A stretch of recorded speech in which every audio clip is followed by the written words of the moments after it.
Oi, gente, tudo bem com vocês? Estamos aí já no nosso segundo vídeo de 2020. Dá pra acreditar? Gente, o tempo tá passando muito rápido, muito rápido. Eu tô até abismada, viu?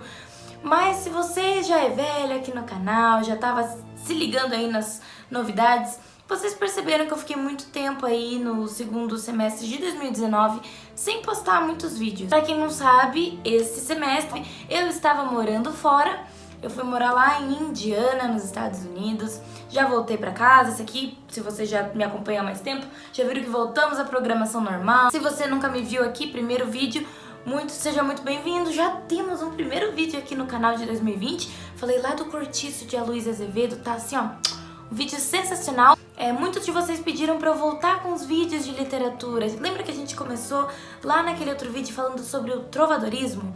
Então, eu decidi dar continuidade nessa nossa série de videoaulas de literatura, que eu curti muito fazer aquele primeiro vídeo. E hoje nós vamos fazer a sequência, né, que é o humanismo. Mas eu resolvi dar um nome para esse quadro, que a gente vai estar aí percorrendo juntos os caminhos da literatura, que é um caminho longo, porque nós começamos há muito tempo, mas é um caminho lindo, muito gostoso, e vamos entender muito de história e sobre os textos que compõem a história da humanidade, a história de como chegamos aqui, a história de vamos chegar aí na literatura contemporânea pra gente entender como, durante todos esses anos, nós estamos escrevendo como nós escrevemos hoje. E esse quadro de vídeos vai se chamar Rotas Literárias. O que mais poderia chamar, né, gente? Rotas literárias. Vamos aí viajando com a literatura, que é o melhor meio de transporte. Bom, sem mais delongas, vamos vir falar dessa escola literária de transição, o humanismo.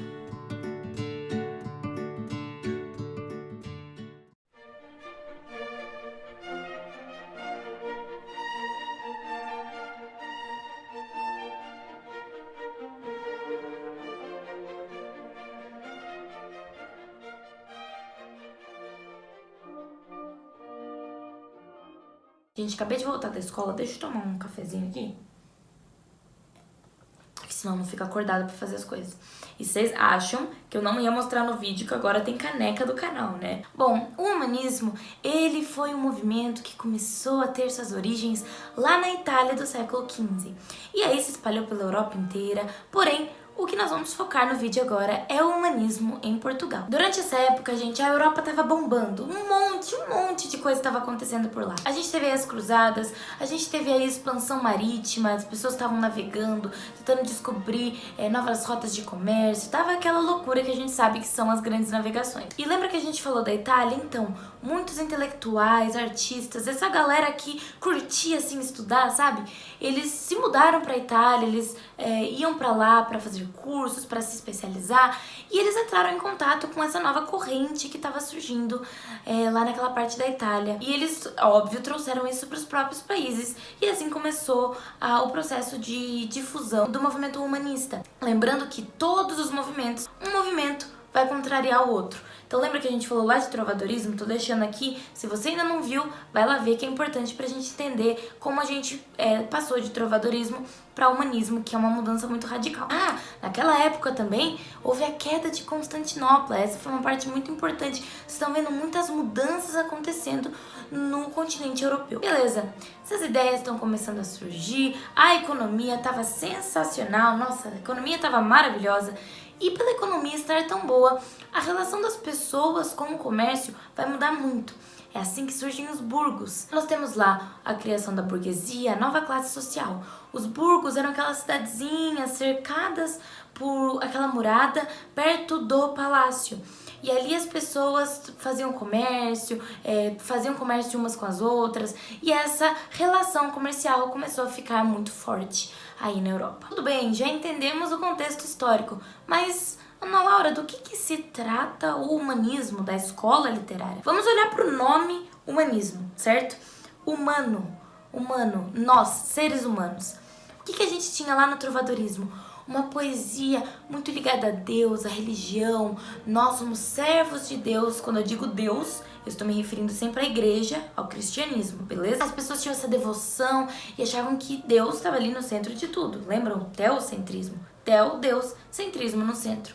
Aqui no humanismo, como o nome já diz, nós vamos ter o que nós chamamos de antropocentrismo, que é o homem pelo homem. Antropo, homem, centrismo no centro. Não é fácil, gente? Quando a gente entende o significado das palavras, facilita a nossa vida. E porque lá no trovadorismo eles tinham um apego com essas ideias do cristianismo, já no humanismo as ideias gregas vão voltar, porque elas contradizem. As pessoas não gostavam muito da cultura grega, não ia em paralelo com as ideias da igreja. Agora essas ideias greco-romanas vão retornar. E aqui no antropocentrismo a gente vai ter a valorização do homem pelo homem. As pessoas vão falar assim, ó, gente, sociedade, não me entenda mal. Deus, assim, eu acho que ele é um cara legal, eu acho que, assim, ele tá aqui fazendo bem, mas eu acho que eu também sou importante, né? Será que eu posso cuidar da minha própria vida?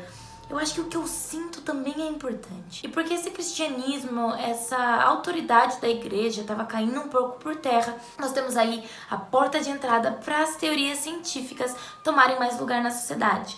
Nós temos aí Galileu Galilei nessa época provando que a Terra não está no centro do universo, dentro do nosso sistema solar, que na realidade era o Sol. Foi um grande acontecimento aí e mudou aí as rotas da ciência, da relação da ciência com a igreja. Então nós temos aí a ciência muito, muito forte nessa época. Mas me conta uma coisa, como que era a produção literária dessa época? Porque eu lembro que lá no trovadorismo, o poeta era chamado trovador e ele escrevia suas poesias e não existia poesia escrita. Elas eram cantadas, né? Então, eram cantadas ali pra nobreza, mas meio que todo mundo podia ouvir aquelas canções. Mas e agora? Como é que tá essa relação da literatura com o povo? Gente, agora a poesia nessa época vai estar ali restrita à nobreza.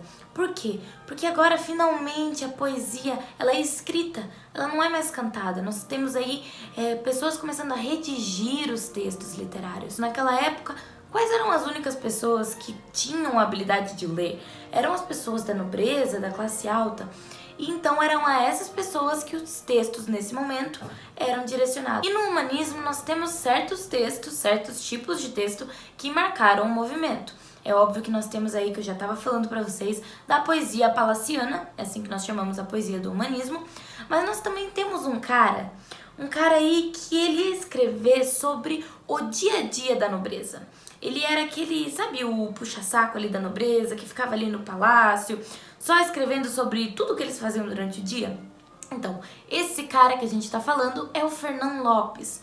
Nós temos aí super famosas as prosas, nós chamamos de prosas historiográficas do Fernão Lopes.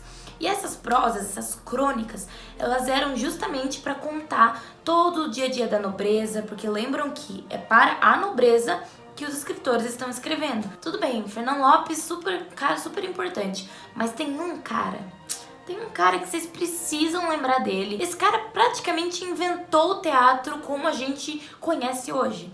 E o nome dele é Gil Vicente. Quem nunca ouviu falar do Alto da Barca do Inferno, que eu já vou comentar mais pra vocês, que é a super peça dele. Todo mundo, né? Ele é muito importante, ele marcou a história do teatro, a história de Portugal e, óbvio, a história do humanismo. Eu gosto de falar que as peças do Gil Vicente eram quase como, vocês sabem, o Porta dos Fundos de hoje? Faz piada com todo mundo, com todas as classes sociais, com todos os tipos de pessoa. Eles são, assim, sátiras mesmo de qualquer tipo de pessoa, de opinião que você possa ter. O Gil Vicente, as peças do Gil Vicente eram mais ou menos o Porta dos Fundos daquela época, quando a gente não tinha YouTube. Tanto que no Alto da Barca do Inferno, nós temos aí a história de duas barcas, que uma que tá indo pro céu e a outra que tá indo pro inferno. O nobre vai chegar lá e ele não vai ser salvo, gente. E depois, logo depois dele, chega um mendigo e aí talvez ele se salve. Então ele tá mostrando que essa relação de poder não tava no dinheiro, não. Essa era uma das críticas do Gil Vicente. E nós temos as farsas. As farsas, gente, era o que eu tava falando do Porta dos Fundos. Elas eram mais cômicas, elas eram sátiras, né? Ele usava as farsas pra criticar a sociedade, mas de uma forma mais cômica. Ele entende que a pessoa, o indivíduo, é diferente da classe social a que ele pertence. Então, muitas vezes, ele não vai fazer a crítica, né, o teor crítico das peças dele direcionado a um grupo social específico, mas ao ser humano, que tem uma alma, como ele entendia, e que sente coisas, que comete erros. E é a isso que ele tá criticando, né, falando, olha, o ser humano tem uma alma, mas meio ruim às vezes, né? Vocês dão umas vaciladas às vezes. Gente, não é difícil, né? Não é nada difícil, é uma delícia. Gil Vicente, tem aí Fernão Lopes, eles são caras muito legais e a literatura não precisa ser difícil. Eu tô aqui, quero dizer que eu não sou professora de literatura, não sou formada, inclusive estou no 3º ano do ensino médio, estudando aí para os vestes da vida, né, vestibular. Eu tô aqui como uma pessoa que ama literatura, uma pessoa que tem muita experiência de leitura, tenho lido aí desde muito pequena e quero compartilhar isso com vocês, de estudante para estudante, ou você que tá só querendo conhecer mais da nossa literatura. Eu tô querendo contribuir aí com a nossa difusão aí de como a literatura brasileira e portuguesa e mundial é muito bonita. E, ó, gente, não é o final do vídeo ainda, tem mais umas coisinhas pra falar, pra encerrar, porque nós vamos ter já vídeo do classicismo também, que é a nossa próxima parada das nossas rotas literárias desse canal. Mas lembrando que o humanismo, eu tenho até anotado aqui, ele é uma escola de transição. Então ele vai passar da Idade Média para o Renascimento. E no Renascimento que a gente vai ver o classicismo, que é o nosso próximo vídeo. O Renascimento tem muitas coisas, tá, gente? Muito forte na arte, muito forte na literatura, é muito lindo. Não vou dar spoiler, só vou dar um. Vem Camões por aí. Muito obrigada por terem assistido até aqui, eu espero que eu tenha ajudado. Se eu ajudei vocês, por favor, comenta aqui embaixo. Eu fiquei bastante tempo sem postar vídeo, então cada comentário, cada compartilhada que vocês derem aí com os amigos que querem aprender mais da literatura é muito importante pra mim, porque vocês sabem que o YouTube, quando a gente fica tempo sem postar, ele joga o nosso alcance lá embaixo e eu tô sofrendo aí pra voltar com o alcance normal dos vídeos, beleza? Se inscreve no canal, curte, compartilha, por favor. Já me segue aí nas redes sociais, vai estar aqui embaixo. E se você ficou interessado no Alto da Barca do Inferno, o link para vocês comprarem o livro vai estar aqui embaixo da Amazon, tá? Vai estar ali na descrição, vocês já podem ir lá ver. E vão visitar os outros vídeos do canal, eu vou tentando aí postar vídeos regularmente na semana. E fiquem espertos, peraí que eu vou pegar aqui. Como eu falei que eu estou estudando para os vestibulares da vida, nós vamos ter aí uma série de vídeos de vestibular saindo, gente. Que lindo, que lindo. Nós vamos ter aqui, ó, já até tô com todos os imortais aqui pra gente ver. Vai ter de Claro Enigma, vai ter de Quincas Borba, vai ter de Mayombe do Pepetela, vai ter Gregório de Matos. Gente, tem uns pra chegar ainda, vai ter de Romanceiro da Inconfidência, Campo Geral, putz. Vai ter de todos esses livros aí pra vocês ficarem, ó, prontos pra FUVEST. Esses são todos da FUVEST, tá, gente? Mas tá vindo muita novidade pro canal. Tô muito animada pra esse ano de 2020 e de tê-los aí comigo. Ó, um beijo e até o próximo vídeo Literatos da Minha Vida. Até mais. Tchau, tchau.